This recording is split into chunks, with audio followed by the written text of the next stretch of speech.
안녕하세요. 터닝나우입니다. 장은 휴식을 원한다. 우리나라 단식 연구의 선구자인 임평모 박사는 단식을 우리가 우리 몸을 희생하여 건강을 찾는 일이라고 했다. 그만큼 단식은 고통스러운 것이며 자신의 생명의 위협을 무릅쓰고 몸을 정상화시키려는 노력이라고 할 수 있다. 단식의 첫 번째 목적은 소화기관을 쉬게 하는 것이다. 소화기관이 쉬게 되면 그만큼 소화효소의 소비를 줄일 수 있기 때문에 몸의 정상화에 도움이 된다. 또한 단식을 하면 온갖 첨가물이 유발하는 소화불량으로부터 해방될 수 있다.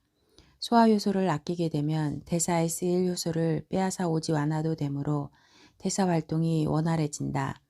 노폐물의 배출이 쉬워지는 것이다. 단식의 두 번째 목적은 노폐물 자체를 땔감으로 사용하자는 것이다. 자동차가 휘발유를 태워 운동 에너지를 얻듯 인체는 지방을 태워 활동에 필요한 연료를 얻는다. 한편 단식 중에 우리 몸은 정상 세포들을 살리기 위해 낡고 병들거나 죽은 세포들을 분해하여 부족해진 단백질, 특히 필수 아미노산 등을 정상 세포들의 식량으로 공급하게 된다. 이것이 곧 인체 정화의 기본 원리로서 쓰레기를 태워 깨끗해지는, 즉 스스로 병도 고치고 날씬해지면서 젊어지는 일석삼조의 결과를 말한다. 혹시 그러다가 영양실조에 걸리면 어떻게 하나요? 이런 염려를 하는 사람들이 있다. 인체가 음식을 섭취함으로써 활동에 필요한 에너지를 얻는다는 것은 맞는 이야기이다. 곡류를 통해 섭취한 탄수화물은 포도당이라는 에너지 물질로 변화되어 1g당 4kcal의 에너지를 내고, 육류나 콩류를 통해 섭취한 단백질은 아미노산으로 변해 1g당 4kcal의 에너지를 낸다. 하지만 우리 몸은 활동에 필요한 음식 외에도 여분의 칼로리를 요구한다. 배가 부른데도 수저를 쉽게 놓지 못하고 디저트로 아이스크림이 당기는 것은 그래서다. 왜 우리 몸은 건강한 것을 원하면서 필요 이상의 음식을 요구하는 것일까? 과거 원시 시대를 생각해보자. 농경사회가 정착되기 이전에는 수렵과 채집을 통해 삶을 존속했다.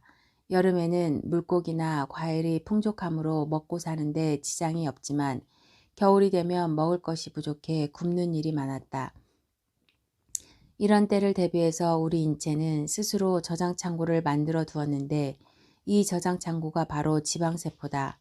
에너지 대사에 쓰이고 남은 탄수화물과 단백질을 지방세포로 변화시켜 미래를 대비하게 만든 것이다.